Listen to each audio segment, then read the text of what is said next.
Hi, my name is Bill Roach. I'm the corporate chef of Baja Sol Restaurants Group. Today I'm going to offer you some turkey tips for the holidays. First thing I want to talk about is purchasing a turkey, fresh versus frozen.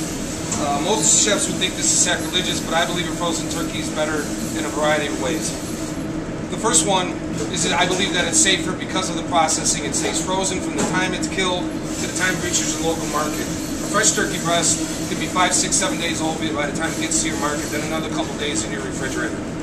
Second thing I like about a frozen turkey is that a frozen turkey is always going to be cheaper than a fresh turkey. So you can buy a high quality frozen turkey for less money than you buy for a lower grade fresh turkey. That's number one. The second thing, once your turkey's frozen, how do we thaw it? Well, we thaw it in the refrigerator ideally. There's two ways you can do it: underwater or in the refrigerator. I prefer in the refrigerator. It takes about 24 to 36 hours per 5 to 8 pounds. Put it in your, take it out of your freezer, put it in your fridge. A couple days before Thanksgiving dinner, you're ready to go. Now roasting the turkey. I simply do, very simply, I just season it with salt and pepper. I put it on a rack, I place it in a roasting pan, and I like to use a roasting pan that I can use both in the oven and then place on my stove top afterwards for my turkey gravy. So I simply, I set the temperature on high, 450 degrees for the first 30 minutes. That gets the process going. It helps the browning of the skin, and it sets the skin on the breast and keeps it dry, or I'm sorry, moist and juicy. Place it in the oven. It's going to cook anywhere between 20 and 30 minutes per pound. After a half an hour, I turn the temperature down to 350 degrees and let it cook. There's no science to how long a turkey takes. The only best way to do it is using a biotherm. And what's important about a biotherm is where you place it. You're going to place it in the fattest part of the breast, away from the bone. You want to reach an internal temperature of 160 degrees. At that point, you take it out of the oven, you let it sit on a cutting board, you cover it with oil. It's going to rise another 5 to 7 degrees.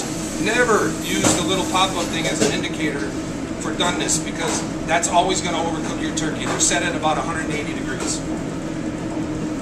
Over here, I've got my turkey gravy going. This is the pan in which the turkey was cooked in. As you can see, there's some bits and pieces in the bottom, and in addition to oil. What we're going to do is put it on the stove, heat it up, and what's going to happen is all the liquid is going to evaporate. It will bubble for a little while. Once most of those bubbles are gone, then we're going to add flour. Okay? And there's no science to this. It depends on how much oil you got in there. You're going to start out with a wooden spoon. You're going to add flour. You're going to mix it up. All those bits in the bottom are flavored. Fat is flavored. Don't be afraid of fat, especially on Thanksgiving when, you can splurge a little bit. But what we want to do is just add enough flour so it comes to the consistency of about thin peanut butter. And then we're going to add stock. Stock could be anything you want.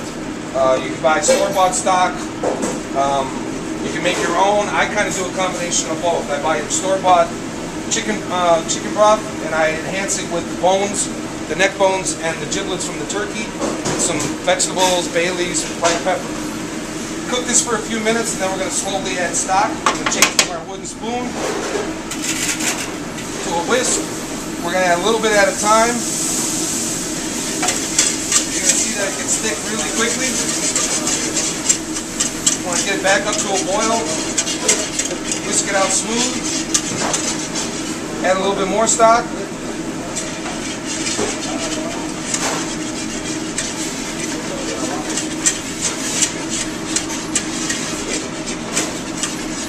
See how it gets nice and thick? See the color? If you don't have those brown bits in the bottom of that, you're not going to get that rich brown color. It's going to be a pale, store-bought looking sauce. Once again, add a little bit more stock, and you're just going to continue to add stock until you get the consistency you like. Some people like it real thick, like my mom and my family. Other people like it a little bit thinner. There's other things you can do to the sauce afterwards, but this is your basic pan gravy. And that's Bill Roach, Baja Sol Restaurants Group, my turkey tips for the holidays.